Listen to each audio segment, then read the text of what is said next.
tofayo. Tosula. Asikusula gwe. Mwangu wali wompe ebintu byo ne wekoza wakoza. Tokajjako gwe kaleke. Gwe kaleke tojjako. Tojjako gwe kireke. Kati otwala mwenge tofayo gwe tambula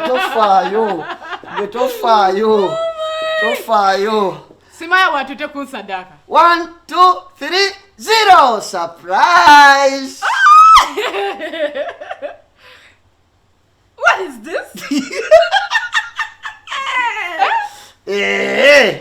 Baby. Wanje. Tula kati tula.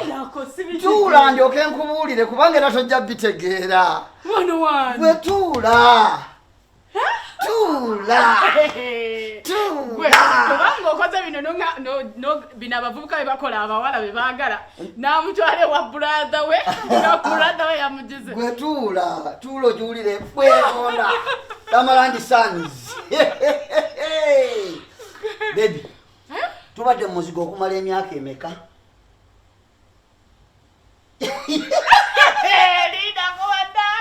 Tubadde muzigo? Tonjabye omutima. Tubadde muzigo ebbanga lyonna. Yes. Kakati wano makaago. Ebyo ebirimu bibyo. Ebisenge biriyo 3, ekinaabiro byonna bibyo. Seriously, very seriously.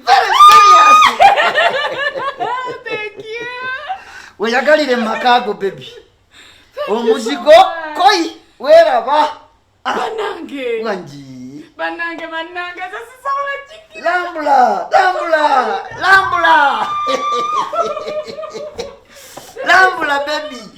So beautiful banange. Yes. Ochikakasa bino byaffe. Enju yaffe. Ge makaaga ffe okuva mu lwaliro. Babiri abadde ningiriza buli ludaku. Mu buzigo Shakira mpayo kakawunga.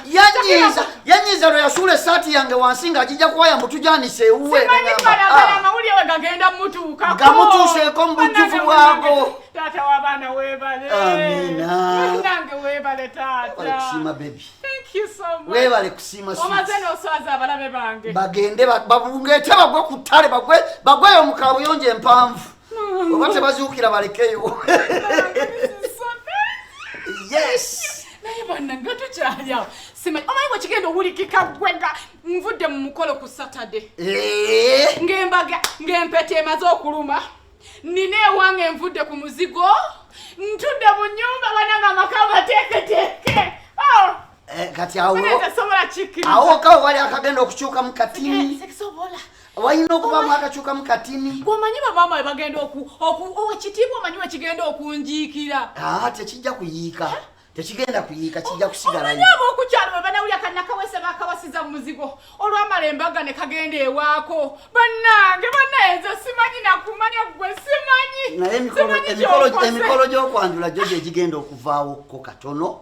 Tugyongereyokko ate tulabe mu maaso awo. Ate bannange ekibadde gya Saturday ate nga givaawo giti. Anti kakati olaba ssente ze twabadde tukuŋŋaanyiza ez'okutegeka omukolo ez'okukola omukolo nagenze n'entula ne ndaba bannange bampadde ssente empitirivu bampadde buli kimu bampadde ssente ezimalira ne ngamba naye kyabuvunaanyizibwa ngende ntwale ebintu bino byonna ku buko banyanjule nga ddala tuli mu kazigo abantu bakungiriza omukolo bwe gwabadde nga naye tuli mu kazigo konza kankwate ssente nga nzijanga ngula wano enju owedde n'ebintu byonna tubeere muzigo kati ebyokwanjula ate tunaabiteesa oluvannyuma. Charles wangi Charles surprise. Charles wangi wakutte ssente z'embaga bulijjo bakwano ze basonda n'ozigulamu ennyumba. Yes. Charles onzise ate kiki Charles ompe mudde ate leero lwakumeka lwakubiri omukolo gwaddi Saturday gubadde gwa Saturday eyaddi eya wiiki eno